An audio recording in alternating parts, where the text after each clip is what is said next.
Shalom, Maranatha. Jumpa lagi bersama dengan Pak Bom di siaran Solata BM2 Advocate. Ya, damai sejahtera di dalam nama Tuhan kita Yesus Kristus. Oke, sebelum kita baca firman Tuhan, mari kita berdoa minta tuntunan Roh Kudus untuk kita bersatu. Bapak, kami mengucap syukur di sore hari ini atau di malam hari ini. Kami semua hadir di channel Solata BM2, yang mana kami semua haus dan rindu akan firman kebenaran-Mu. Di malam hari ini kami akan bercerita tentang kemuliaan Allah sesuai dalam Mazmur 96 ayat yang ketiga. Bapa, tutup bungkus kami dengan kuasa Roh Kudus-Mu Tuhan. Biarlah pada waktu kami akan membaca sebagian firman kebenaran-Mu, dan kami akan berdiskusi, memuji dan memuliakan nama-Mu Tuhan. Tuhan, tutup bungkus kami dengan kuasa Roh Kudus-Mu. Biarlah Roh Kudus-Mu yang memampukan kami untuk kami dapat mengerti dan memahami isi hati Tuhan. Tuhan Yesus, terima kasih banyak. Berkati kami anak-anak Tuhan dimanapun berada, yang lagi nonton maupun nonton siaran ulang. Tuhan Yesus memberkati kami. Biarlah kami semua di sore hari ini atau malam hari ini kami diberkati, dan keluarga kami semua diberikan kekuatan, kesehatan, umur panjang, berkat pemeliharaan. Terima kasih banyak Tuhan Yesus. Inilah doa ucapan syukur kami. Haleluya. Amin. Oke. Baik, saudara-saudaraku yang terkasih, bahas tentang kitab Wahyu. Bagaimana? Kitab Wahyu. Pasti orang-orang teman Kristen pasti ingin cari tahu kan kitab Wahyu ini. Ini.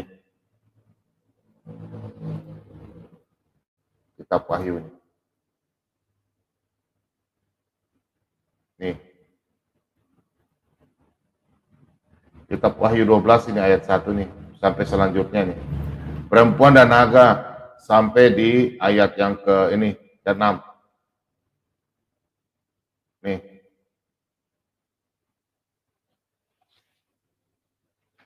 Iya kan? Teman-teman Kristen kan pasti ingin tahu nih jawaban ini.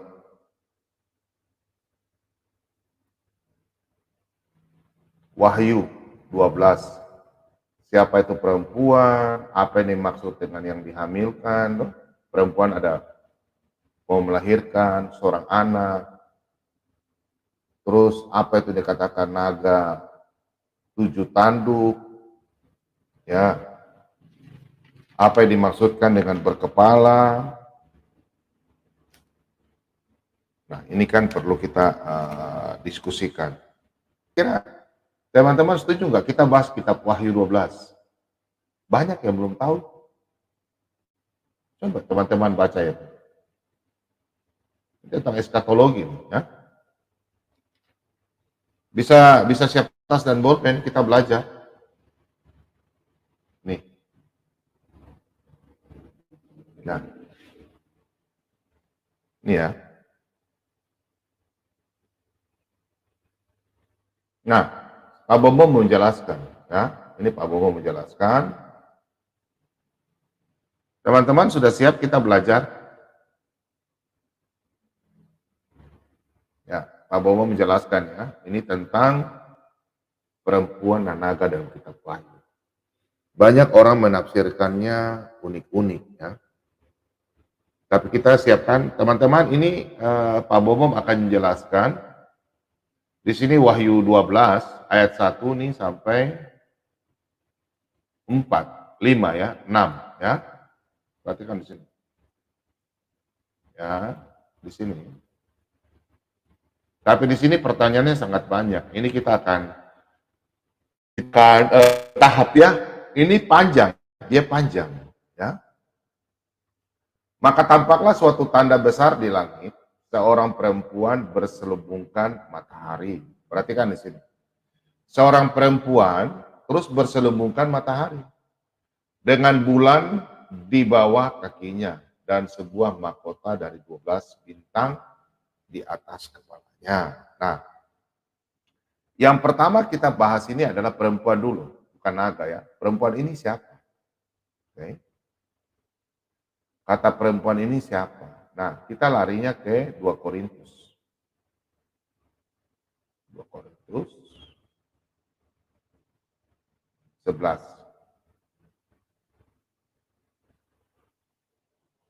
Ayat yang kedua, sebab aku cemburu kepada kamu dengan cemburu ilahi, karena aku telah mempertunangkan kamu kepada satu laki-laki untuk membawa kamu sebagai perawan suci kepada Kristus.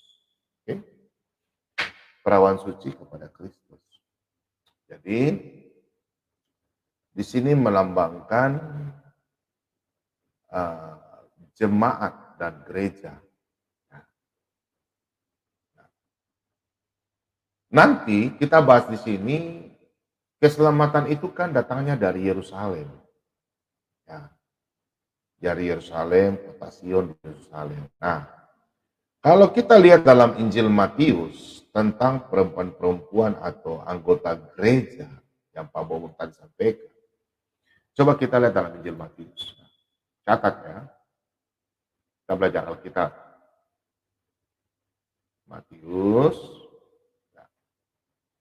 Matius 25. Sini Matius 25 ayat 1 sampai 13. Di sini gadis-gadis yang bijaksana dan gadis-gadis yang bodoh. Nah, kalau kita lihat di sini adalah gadis-gadis ini tentang perumpamaan tentang anggota gereja, ya, dan gereja adalah gadis-gadis ini, ya. Maksudnya yang percaya, yang pada waktu dia tidak memberikan minyak, tapi dia menunggu sampai Tuhan itu datang. Kalau kita baca dalam Kejadian Matius 13 ini ya, Matius 25 ayat 1 sampai 13 kalau kita baca ya, sini. Sampai ayat yang ke-13. Nah, karena itu berjaga-jagalah, sebab kamu tidak tahu akan hari manapun akan saatnya, ya, hari maupun akan saatnya, ya. Jadi yang dikatakan di sini wanita ini adalah gereja-gereja atau jemaat ya, kita ini yang lagi menunggu. Oke, nah kita lanjut ke Wahyu, ya. Wahyu, kenapa Pak Bomo katakan gereja atau perempuan itu adalah jemaat gereja ya. Kita lihat Wahyu 14. Lihat. Nah, aku melihat sesungguhnya anak domba berdiri di Bukit Sion dan bersama-sama dengan dia 140.000 orang, dan di dahi mereka tertulis namanya dan nama bapaknya. Oke. Nah, kita lanjut dulu. Wahyu 19.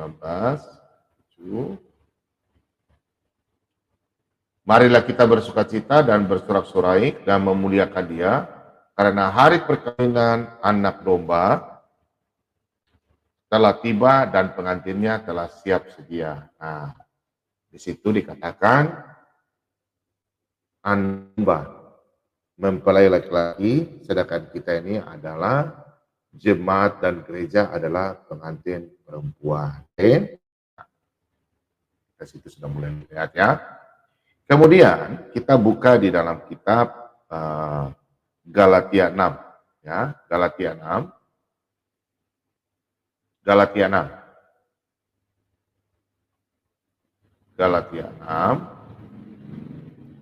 ayat yang ke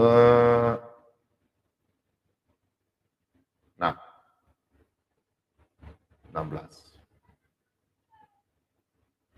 Dan semua orang yang memberi dirinya dipimpin, perhatikan baik-baik ini. Dan semua orang yang memberi dirinya dipimpin oleh patokan ini, turunlah kiranya damai sejahtera dan rahmat atas mereka dan atas Israel milik Allah. Nah, di sini jelas kalau orang yang memang betul-betul beriman kepada Yesus Kristus, ya, dia sebagai mempelai tetap wanita, sedangkan Yesus anak domba adalah mempelai laki-lakinya. Ya, di sini jelas turunlah kiranya damai sejahtera dan rahmat atas mereka, atas Israel milik Allah.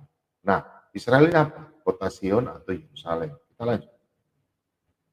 Kita bicara tentang Wahyu ini ya. Kita mau belajar. Nah, coba kita buka dalam Galatia 4. ayat yang ke-26. Kita baca ya. Nah, sudah jelas di sini ya. Tetapi Yerusalem sorgawi adalah perempuan yang merdeka dan ialah ibu kita. Oke? Coba kita lihat. Nah, perempuan itu siapa? Yerusalem surgawi adalah perempuan yang merdeka dan ialah ibu kita. Yerusalem. Kita ini adalah jemaat, itu adalah gereja, ya, dan gereja itu yang bersaksi tentang kebenaran firman Tuhan datangnya dari Yerusalem, dari Israel, dari suku Yehuda, dari Yahudi. Oke, jadi bukan dari bangsa lain di luar Israel. Nah, kenapa kita katakan bahwa di sini dalam kita kembali ke dalam Wahyu 12 yang kita lagi bahas ya. Wahyu 12 ayat yang kita bahas. Maka tampaklah suatu tanda besar di langit, seorang perempuan berselubungkan matahari. Coba kita lihat, perhatikan. Matahari dengan bulan di bawah kakinya dan sebuah mahkota dari 12 bintang di atas kepalanya. Nah, kalau 12 bintang ini jelas 12 suku Israel, ya. Sebuah mahkota. Jelas mahkota itu firman Tuhan datangnya dari Israel. Perjanjian Abraham, Kejadian 12 ayat 1 sampai 3. Nah, berselubungkan matahari dengan bulan di bawah kakinya. Nah, Pak Bomom mau jelaskan, silakan catat ya. Matahari itu melambangkan kebenaran. Nah, terang adalah surya. Kita buka Maliaki 4. Kita bukan tafsir asal tafsir. Alkitab menjawab Alkitab. Oke, setuju semua ya teman-teman ya? Kita buka Maliaki 4. Dan tadi Pak Bomom menjelaskan secara ayat per ayat ya. Kita bukan. Tetapi kamu yang takut akan namaku, bagimu akan terbit surya kebenaran dengan kesembuhan pada sayapnya. Kamu akan keluar dan berjingkrak-jingkrak seperti anak lembu lepas kandang. Tetapi kamu yang takut akan namaku, bagimu akan terbit surya kebenaran. Perhatikan di sini, akan terbit surya kebenaran. Nah, surya kebenaran, jadi simbol, kata simbol di dalam kitab Wahyu, di dalam Alkitab, ya, tulisan-tulisan kata simbol. Terus teman-teman pernah lihat ada tulisan di Wahyu 13, kata simbol itu, 666. Nah, 66 itu bukan diartikan 66 itu berarti setan tuh 66. Bentar ya. Teman-teman siapkan bolpen, kita belajar ya, Wahyu 12. Ingat, kitab Wahyu itu nggak bisa ditafsir pakai tafsiran, dia pakai ayat dan ayat. Ya, mari silakan. Kalau dengan Pak Bombom, mari sini. Oke, kita buka ya. Oke, dan kita bahas lagi. Nah, Yesus mengatakan bahwa di dalam Alkitab itu, Yesus berkata bahwa dia adalah terang dunia. Akulah terang dunia, Yohanes 8 ayat 12. Akulah jalan dan kebenaran. Yesus adalah kebenaran. Jelas, otomatis di situ dalam kitab Wahyu itu matahari melambangkan kebenaran dan Yesus sendiri adalah terang dan firman Tuhan adalah kebenaran. Nah di sini dalam dalam kitab Wahyu, Wahyu 12 ayat yang pertama, di sini perempuan punya dengan bulan di bawah kakinya dan sebuah mahkota dari 12 ya. Perhatikan. Di sini ada 12 bintang dan perempuan punya kaki itu berselubungkan matahari dan di bawah kakinya itu ada bulan. Nah, jelas firman Tuhan adalah kebenaran. Yesus adalah kebenaran dan mulai dari pemberitaan firman Tuhan yang dulu, gereja-gereja yang dulu. Nah, perempuan itu kan gereja, ya, jemaat dan gereja. Jadi yang dimaksudkan itu dari gereja bulan itu maksudnya yang lalu, ya, yang lama. Itu maksudnya. Karena matahari itu kan yang mengeluarkan cahaya, sedangkan bulan itu hanya memantulkan cahaya. Nah, untuk itu gereja-gereja dari awal-awal memberitakan firman Tuhan tentang kebenaran itu sampai sekarang tetap terus. Yesus adalah Tuhan dan Juru Selamat. Sampai sekarang ini tetap kita masih memberitakan firman Tuhan. Mulai dari gereja-gereja dulu sampai sekarang kita masih tetap saksi. Jadi dua saksi itu adalah gereja dan jemaat. Nah, kita ini yang bersaksi adalah Yesus sebagai Tuhan dan Juru Selamat, dan kita memberitakan firman Tuhan. Itu maksudnya. Nah, sekarang coba kita lihat dalam ayat yang selanjutnya. Oke, sudah jelas ya. Jadi 12 bintang ini adalah suku Israel. Oke. Nah, ia sedang mengandung, ya, di sini ia sedang mengandung dalam keluhan dan penderitanya hendak melahirkan, ia berteriak kesakitan.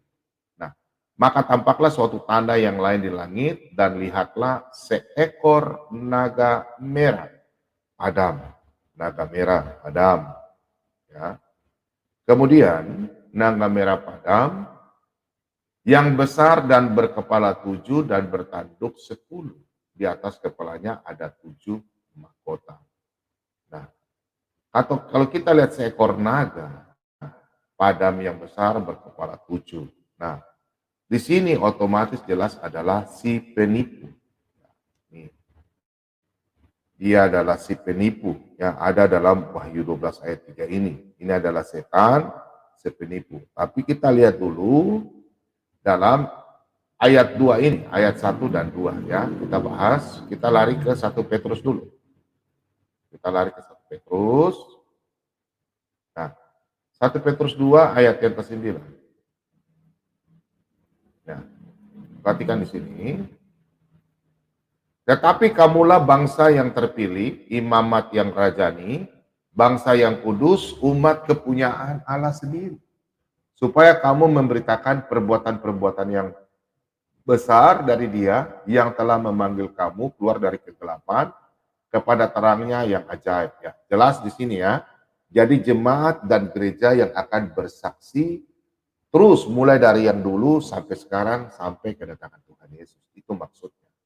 Ya, jadi kita ada semua bangsa-bangsa bersaksi tentang keselamatan, dan ada juga dalam kitab Wahyu 19 ayat yang ke-7, kita ini adalah pengantin-pengantinnya. Dan siapa itu anak yang dalam kandungan wanita itu? Adalah Yesus Kristus. Ya. Siapa yang dalam kandungan itu? Yaitu Yesus Kristus. Kita baca di sini. Wahyu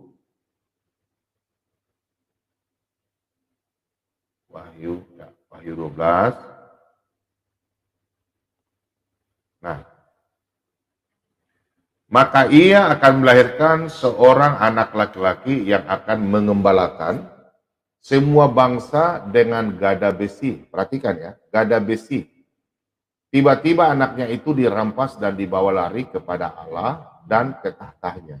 Nah, di sini kalau kita lihat tentang anak laki-laki ini adalah Yesus akan mengembalakan semua bangsa-bangsa dengan gada besi. Oke. Nah, kalau dengan gada besi dalam Wahyu 12 ayat 5 ini ya, kita langsung lihat ke Wahyu 19 ayat 15. Wahyu 19 ya, Wahyu 19 ayat yang ke-15. Kita baca ya. Nih. 19 ini. Nah, ini. Dan dari mulutnya keluarlah sebilah pedang tajam yang akan memukul segala bangsa, dan ia akan mengembalakan mereka dengan gada besi, dan ia akan memeras anggur dan dalam kilangan anggur, yaitu kegeraman murka Allah yang Maha Kuasa. Nah, kita tahu anggur ini apa? Adalah darah Yesus. Darah yang ditumpahkan bagimu untuk pengampunan dosa. Untuk apa? Murka Allah. Jadi yang meredam murka Allah itu adalah dengan darah Yesus, pengampunan dosa manusia. Itu maksudnya. Ya. Jadi dalam kitab Wahyu itu jangan ditafsir pakai tafsiran sendiri, harus pakai ayat, jawab dan ayat. Dan tadi kita udah buka ayat sebuah ya. Contoh Yesus berkata, di situ simbol matahari. Matahari simbol dalam kitab Wahyu itu adalah kebenaran. Kenapa? Tadi Pak Bomom sudah kasih lihat dalam kitab Maleakhi 4 ayat kedua. yaitu surya yang terang adalah kebenaran, berarti matahari. Sedangkan Yesus berkata dalam Yohanes 18, Yohanes 8 ayat 12, akulah terang dunia. Terus Yesus berkata Yohanes 14 ayat 6, akulah jalan hidup dan kebenaran. Ya. Nah, oke. Jadi kita lihat lagi. Kita lihat lagi ya. Nah, sudah jelas bahwa Yesus ya, dari mulutnya keluar sebilah pedang tajam yang akan memukul segala bangsa, dan ia akan mengembalakan mereka dengan gada besi, dan ia akan memeras anggur dan kilangan anggur, yaitu kegeraman murka Allah yang maha kuasa. Nah, untuk itu kita baca di Kisah Para Rasul 1 KPR 1 ayat yang ke-9 hingga ke-11.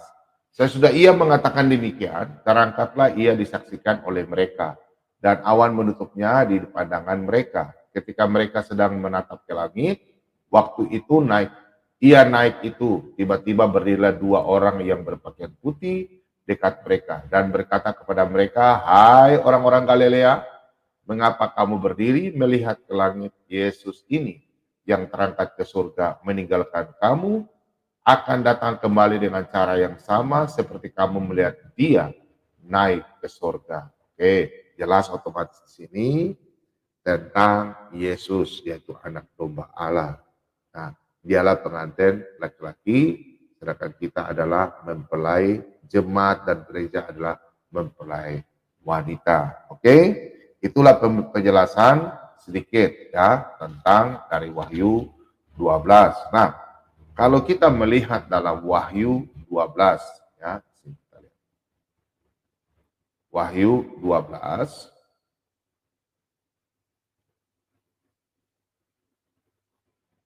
Wahyu 12 ayat yang ke-4. Perhatikan di sini ya. Dan ekornya menyeret sepertiga dari bintang-bintang di langit dan melemparkannya ke atas bumi. Nah, perhatikan di sini. Teman-teman, catat ayat.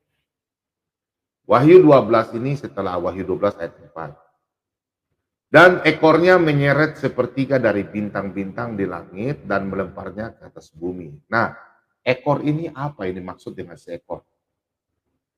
Menyeret sepertiga bintang-bintang. Kita tahu bahwa bintang-bintang ini adalah melambangkan malaikat. Oke? Malaikat. Nah, sepertiga berarti sepertiga dari malaikat itu ditariknya. Nah, ekornya ini apa kata ekor? Apa kita tafsir lagi? Tidak. Dijawab dengan Alkitab. Oke, kita buka. Apa dimaksud dengan ekor?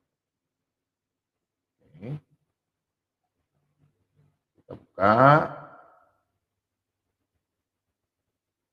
Ya, kita buka di kitab Yesaya. Yesaya 9 ayat 14.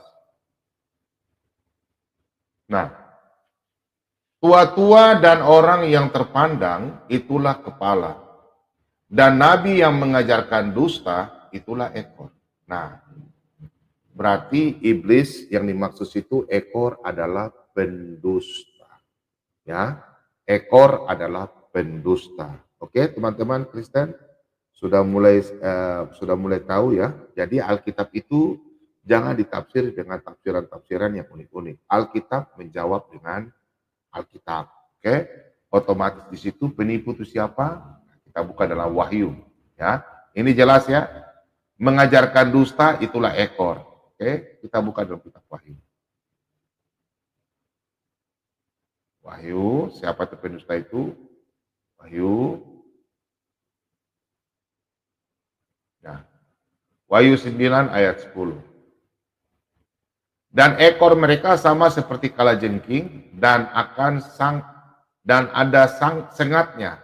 Dan di dalam ekor mereka itu terdapat kuasa mereka untuk menyakiti manusia 5 bulan lamanya. Nah, jadi pada waktu iblis berperang di atas, ya, iblis-iblis malaikat-malaikat pembangkang ini dia menyeret sepertiga malaikat-malaikat dari surga, itulah dia menipu pendusta-pendusta itu. Ya, jadi kalau yang bukan orang Kristen jelas bingung, ya.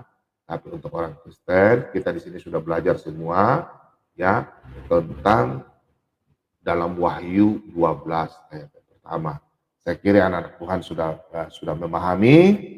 Untuk itu Tuhan Yesus katakan dalam Matius 26 ayat 41, berjaga-jagalah dan berdoa-doalah. Kita ini sebagai jemaat dan gereja adalah pengantin mempelai wanita yang akan siap-siap, dan kita semua bersaksi untuk kedatangan Tuhan kita Yesus Kristus. Amin. Haleluya. Ya, teman-teman semua yang dicek, kalau ada kata-kata salah, Pak Bob, dan terima kasih banyak anak-anak Tuhan yang sudah kirim stiker maupun dana langsung. Pak Bob mengucapkan terima kasih banyak. Tuhan Yesus memberkati. Shalom Maranatha. Sampai jumpa.